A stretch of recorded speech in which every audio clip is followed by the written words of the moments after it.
Olá, eu desejo que você esteja bem. Bom, no vídeo de hoje o assunto que eu trouxe é para a gente conversar um pouco sobre o que é o Reiki, de onde ele surgiu, como que se dá uma prática de Reiki, como que eu me torno um reikiano. É sobre isso que eu quero trazer para você. Bom, então o Reiki, ele é a canalização através da sintonia com os símbolos, das energias de harmonia, de cura e de amor, ou seja, da energia vital. E essa canalização, ela vem através da conexão com dimensões superiores. A prática do Reiki surgiu no Japão em meados de 1922 com um monge chamado Mikao Usui. A história nos conta que nessa época era muito comum que os monges se reunissem para jejuar por 21 dias no Monte Kurama. E foi exatamente o que aconteceu com o Mikao Usui. Ele, jejuando no Monte Kurama por 21 dias, se abstendo de inúmeras práticas da matéria, foi então que ele conseguiu canalizar através do topo da sua coroa, do seu chakra coronário, a energia do Reiki. Ele já tinha registros muito importantes sobre os símbolos, mas foi a partir deste momento que ele canalizou a energia vital e denominou como a prática do Reiki.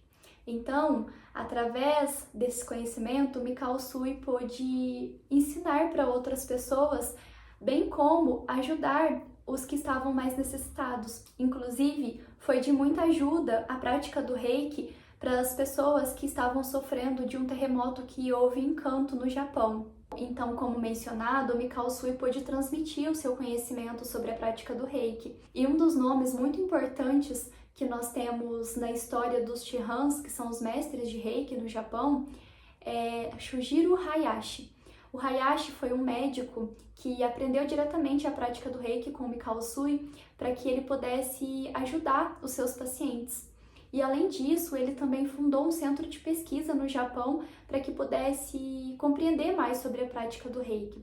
Foi ele quem iniciou Hawayo Takata, outro nome muito importante na história do Reiki, porque foi exatamente Takata que trouxe a prática para o Havaí e que então ela pôde se difundir pelos Estados Unidos, vindo então para o Ocidente. Então agora, com a história do Reiki no Ocidente, nós podemos começar a pensar sobre como o Reiki é visto no Brasil. Mas antes de compreendermos como que se dá a prática do Reiki no Brasil, é importante que a gente saiba como que é a formação de um reikiano. Então, atualmente nós temos 3 níveis, sendo o terceiro subdividido. No nível 1, nós aprendemos a importância e a prática da autocura. Nós temos a compreensão que para que nós possamos estar em prol do outro, nós precisamos olhar para as nossas questões, nós precisamos nos curar, nós precisamos aprender com tudo aquilo que já nos trouxe algum sofrimento, nós precisamos, antes de tudo, ser mestres de nós mesmos.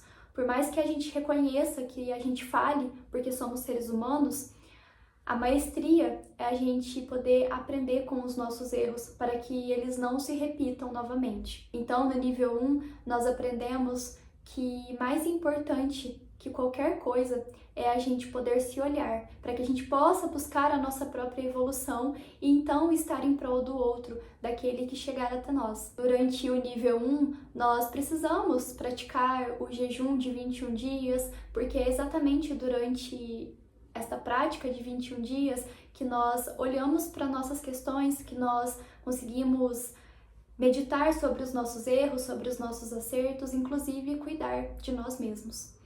Então, após finalizar o nível 1, nós fazemos o nível 2. No nível 2 é que nós conseguimos compreender como que é a canalização dos símbolos, nós aprendemos a traçar os símbolos e a importância de cada um para o processo de cura.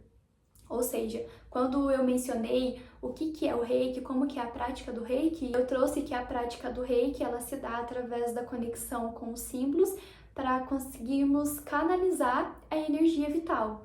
Então, o que são esses símbolos e quais são, né? O primeiro símbolo que nós temos é o Chokurei. O Chokurei ele é para tratamento do corpo físico. Ou seja, nós podemos utilizar ele no primeiro e no segundo chakra, se nós pensarmos no Reiki enquanto uma prática também de alinhamento de chakras. Então, se nós pensarmos no corpo físico, nós estamos pensando também no chakra base e no chakra esplênico. O segundo símbolo é o Sei-Reiki.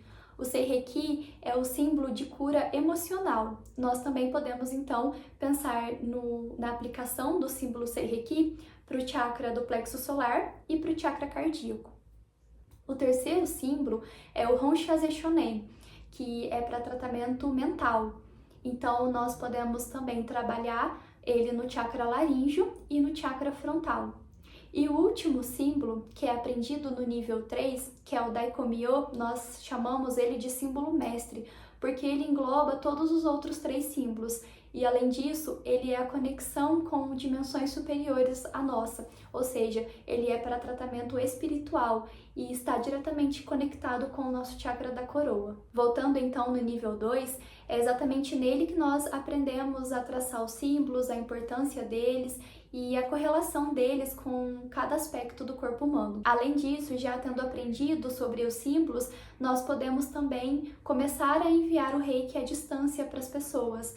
E o Reiki à distância pode ser enviado tanto através de um caderno, onde eu posso colocar ali o nome da pessoa, como através da caixinha do Reiki. Então, como nível 2, eu já posso ajudar o outro que está à minha frente, que está ao meu lado. Eu posso contribuir na ajuda dele atuando com os símbolos Chokurei, Sei-Reiki e Honshaze Shonen. E no nível 3, que nós aprendemos a traçar o símbolo mestre, que é o Daikomyo, inclusive o nível 3A, porque o nível 3B é para quem deseja se tornar um Shihan de Reiki. Então, no nível 3A, que é o nível que aprendemos a traçar o Daikomyo, é que nós podemos realizar uma sessão completa de Reiki, pois nós já temos aprendido o símbolo para tratamento do corpo físico, para tratamento do corpo emocional, do corpo mental e do corpo espiritual. E como eu mencionei, por último e não menos importante, o nível 3B é para quem deseja se tornar um Shihan de Reiki. O Shihan é um mestre, para quem deseja ser mestre e poder passar esse conhecimento para outras pessoas e iniciar outros reikianos para que possam canalizar a energia vital e ajudar o próximo. Então, agora que nós já sabemos isso tudo, podemos pensar como que é a aplicação do Reiki, como que se dá a prática do Reiki. Primeiramente, nós precisamos pensar que a pessoa que vai praticar o Reiki, que vai contribuir com outra pessoa, precisa, antes de tudo, estar preparada. Então, vamos imaginar, se tem alguém diante de mim que necessita e que gostaria de receber a prática do Reiki, e eu, enquanto reikiana, primeiro de tudo, preciso sintonizar com esta energia. Então, vamos pensar se eu estou praticando e canalizando a energia do Reiki para uma pessoa dentro de um ambiente terapêutico. Ali dentro de um ambiente terapêutico, tudo precisa estar em harmonia, tudo precisa estar equilibrado, precisa haver uma proteção energética, porque nós lidamos com energia. Então, ali neste local, vamos supor que tem uma maca, e é exatamente nessa maca onde a pessoa irá se deitar. Essa maca precisa estar higienizada ou coberta por um papel, por um lençol, e então a pessoa se deita e eu, como reikiana, vou me preparar. Então, primeiramente, eu coloco as minhas mãos em forma de gachô, e desse modo eu vou mentalizar os 5 princípios do Reiki. Eu já fiz um vídeo aqui no canal falando um pouco sobre os princípios do Reiki. Eu vou deixar no card aqui em cima para quem deseja saber um pouco mais.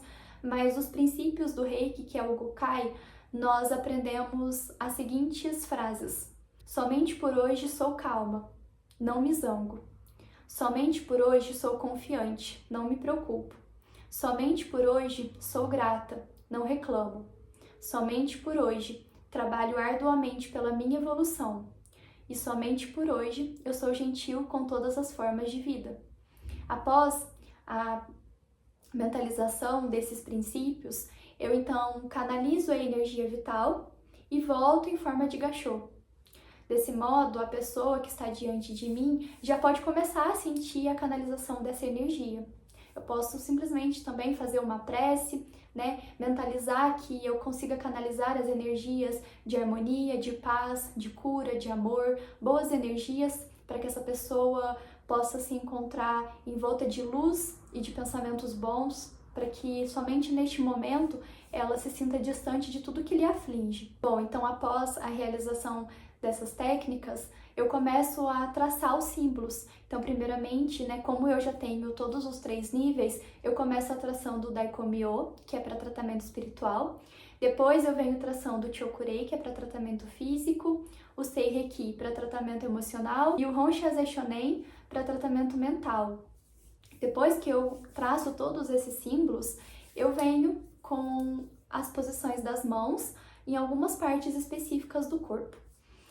Algo muito importante a ser trazido aqui no vídeo é sobre a questão do toque, porque eu vejo muitas pessoas que são reikianos e que não tocam necessariamente no corpo da pessoa que está diante do outro. Mas, ao meu ver, o toque, para mim, na minha prática, é muito importante. Nós temos inúmeras pesquisas que falam sobre a importância do toque, mas, inclusive, se nós pensarmos na pele enquanto o maior órgão do corpo humano, é onde se dá o contato do ser humano para com outro ser humano, é através do tato. Então, nós estamos tendo contato com o maior órgão do corpo. E nós também temos inúmeras outras pesquisas que falam, né, que inclusive muitos traumas se encontram localizados no corpo. Então, nós podemos ir muito a fundo sobre essa questão, mas, ao meu ver, o toque é muito importante. Não que seja necessário, porque como nós trabalhamos com energia, se eu já me aproximar um pouco a minha mão, eu já estou com a energia canalizada. Então, o toque, ele não é necessário. Ele, para mim, na minha visão, é importante, mas nem sempre necessário. Até porque o que vale é a intenção da canalização da energia vital, para que eu possa estar em prol para ajudar o outro. Bom, então com todas essas informações, nós podemos nos questionar quais são os principais pontos de aplicação do Reiki. Bom, nós sempre começamos pela cabeça, aqui pelas têmporas, aí nós podemos fazer chakra frontal aqui, junto com o coronário.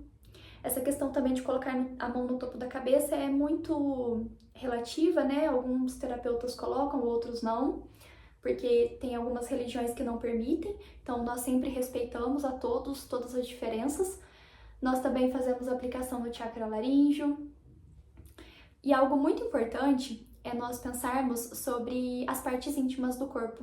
Nós nunca, em hipótese alguma, vamos realizar a prática do Reiki, do toque, quando se diz respeito no peitoral ou nas regiões íntimas do ser humano, porque precisa haver o total respeito para com o outro que está diante de mim. Então, quando eu chego no chakra cardíaco, ou eu vou fazer a sobreposição das minhas mãos, ou eu vou levar as mãos dessa pessoa para o chakra cardíaco dela, e então as minhas mãos vão por cima das mãos dela. E aí depois também posso trabalhar o plexo solar, o chakra umbilical, aqui nas pernas, no joelho, nos pés. E depois a pessoa vira de costas e eu trabalho as costas também. Enfim, nós temos inúmeras posições, inúmeras práticas do Reiki. De modo mais simples, é que eu pude trazer basicamente como que se dá uma sessão. Algo que precisa ser ressaltado é que, em hipótese alguma, nós realizamos a prática do Reiki no escuro. Ou nós vamos fazer com a luz do dia, ou com a luz acesa, ou nós podemos utilizar de uma luz colorida, né, da cromoterapia. Algumas pessoas agregam outras práticas das terapias integrativas junto à prática do Reiki, ou seja, eu posso agregar a terapia das cores, que é colocar uma luz verde, ou ligar todas as cores dos 7 chakras. Eu posso agregar também a cristaloterapia, que é o conhecimento da terapia dos cristais, dos orgonites. Enfim, aí se diz respeito a cada terapeuta que trabalha de um modo diferente. Mas, de um modo geral, a prática do Reiki, ela pode se dar dessa forma. Não necessariamente a pessoa precisa estar deitada, ela pode estar sentada na cadeira, ela pode, né, se nós pensarmos na época de Mikao Usui, que ajudavam pessoas que estavam passando pelo terremoto, é uma espécie de uma guerra, então nós podemos fazer a prática do Reiki, canalizar a energia vital em qualquer ambiente. Não há uma especificidade que, nossa, somente nesse lugar que pode ter a prática do Reiki. Não, nós hoje temos a oportunidade de ter muitos espaços terapêuticos, mas nós podemos praticar o Reiki em hospitais, em orfanatos, no ambiente público, enfim, porque a intenção que vale é a canalização da energia de dimensões superiores. Bom, então, como eu já trouxe um pouco, né, eu já adiantei o próximo tema, que é que a gente fale sobre o reconhecimento do Reiki no Brasil, quando eu mencionei das práticas integrativas. E é exatamente desse modo que o Reiki é visto hoje. Ele é visto como uma prática integrativa e complementar, reconhecida pela portaria de número 849 do Ministério da Saúde. Essa portaria, então, ela reconhece o Reiki como uma prática que tem como objetivo complementar os outros tratamentos da área da saúde, os outros conhecimentos, os outros saberes, seja a nível de ciência ou não. Ou seja, as práticas integrativas, anteriormente, algumas pessoas a denominavam como práticas alternativas, mas é um termo muito errôneo, porque o que alterna substitui. E de forma alguma, as práticas ou qualquer uma profissão vai substituir outra. Nós temos que pensar que se hoje nós já falamos em equipes multiprofissionais de saúde e interdisciplinaridade, nós precisamos admitir que os saberes, eles nunca vêm para substituir, mas sim para agregar, para complementar, para contribuir com os outros saberes. E assim é das práticas integrativas. Assim é com as medicinas homeopáticas, com a fitoterapia, com as práticas holísticas, né? Porque se a gente pensa no holismo é porque a gente enxerga o ser humano como um todo. Justamente por isso que o Reiki ele se dá através da canalização de 4 símbolos, que é o tratamento da saúde física, do emocional, do mental e sobretudo do espiritual. Então, nós de forma alguma vamos negar que aquele ser humano é um ser humano que também vive na matéria, mas também tem a sua espiritualidade de algum modo. Uma compreensão até um pouco errônea por parte da sociedade, mas muitas vezes por ignorância e falta de conhecimento mesmo, é a associação do Reiki enquanto uma prática religiosa, né? Muitas vezes a gente pode encontrar pessoas que acabam associando o Reiki com um passe espírita, com um benzimento, enfim. O que acontece é que o Reiki ele não está inserido dentro de uma prática religiosa, ele pode ser uma prática espiritualista, justamente por ter a compreensão do ser humano como um ser humano que também é espiritual, além de ser físico, de mental, emocional, e eu ainda agrego social, cultural, né? Nós temos muitas coisas à nossa volta. Então, o Reiki ele tem esse propósito do todo, mas ele não especificamente está inserido dentro de uma religião, porque se nós pensarmos como, por exemplo, os 2 exemplos que eu trouxe, que é o passe espírita e o benzimento, especialmente o passe espírita, ele está inserido dentro de uma religião, ele é pertencente ao espiritismo kardecista. Então, o passe espírita ele é aplicado somente e unicamente através da doutrina e dos conhecimentos do espiritismo no centro espírita, no centro religioso. Diferente do Reiki. O Reiki, então, é uma prática vinda do Japão, em que a canalização da energia vital tem toda a filosofia também por trás, mas não está associada a uma religião. Ou seja, para que eu seja reikiana, eu não preciso pertencer a uma religião. Eu posso me tornar uma reikiana sendo católica, sendo budista, sendo espírita, enfim, independente da minha religião, ou se eu não tiver uma religião especificamente. Porque, mais uma vez, eu reforço, religiosidade é muito diferente de espiritualidade.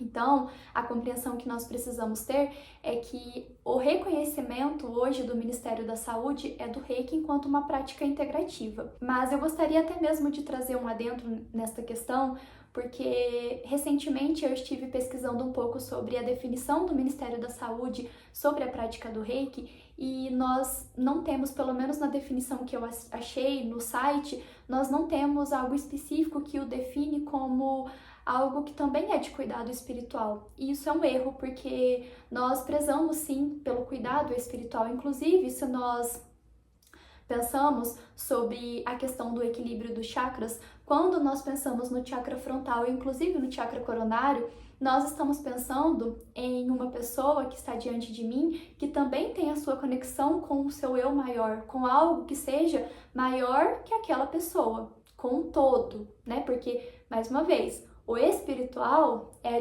conexão com o que seja maior que eu, ou seja, se eu estou localizada agora na Terra, na terceira dimensão, eu posso assumir que tem dimensões superiores à minha. E qual que é a conexão que eu tenho com essas dimensões superiores à minha?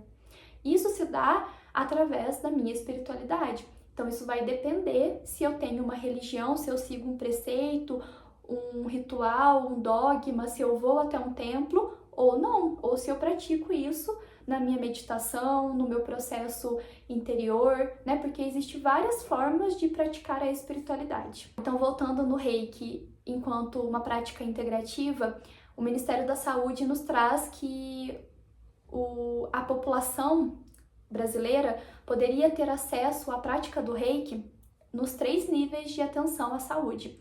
Tanto nível primário, nível secundário e nível terciário. Então, algo que nós podemos questionar é se no seu município isso está sendo ofertado. Bom, para finalizar, eu gostaria de trazer um pouco dos benefícios do Reiki, né? Nós ainda precisamos de muita pesquisa científica, nós precisamos ter as portas abertas das universidades, da academia, para que nós possamos pesquisar mais sobre os benefícios, inclusive a longo prazo, de quem está praticando o Reiki toda semana, semanalmente, mensalmente. Isso seria muito importante e muito valioso para que nós possamos falar com mais propriedade. Mas na minha prática, no meu dia a dia, o que eu tenho percebido é que quando eu trabalho com a prática do Reiki voltada para o equilíbrio dos chakras, nós podemos ter um ser humano que pode adquirir, conforme o tempo, maior sensação de segurança, de confiabilidade, maior sensação de vitalidade no corpo físico, maior sensação de prazer pela vida, mais criatividade, mais autoconfiança, mais autocompaixão, sensação de amor próprio, de se amar, de se sentir amado e de poder doar amor ao outro. Além disso, um ser humano que pode se expressar de forma saudável, que não tem medo de falar sobre as suas emoções, não tem medo de impor limites, mas que também consegue escutar o outro que está diante de si. Nós podemos pensar também em um ser humano que cada vez mais pode ir em busca do seu autoconhecimento, de poder olhar para dentro de si, para suas questões, para suas qualidades, para os seus defeitos, para tudo aquilo que ainda precisa se corrigir e, sobretudo, também para a conexão com a sua espiritualidade, para os momentos de meditação, para os momentos de poder sempre se conectar com dimensões superiores que lhe tragam mais conforto, mais harmonia, mais paz. Enfim, a prática do Reiki, ela é ampla, ela não somente ajuda a tratamento de corpo físico, do corpo emocional, do corpo mental, mas sobretudo ela nos convoca a olharmos para a nossa espiritualidade e para como nós estamos levando a nossa vida, principalmente quando nós meditamos sobre os 5 princípios. Os 5 princípios do Reiki, que nos convida somente por hoje a não sermos tão ansiosos com o nosso amanhã ou a não nos preocuparmos tanto com o que houve no passado, mas simplesmente a podermos corrigir o nosso hoje.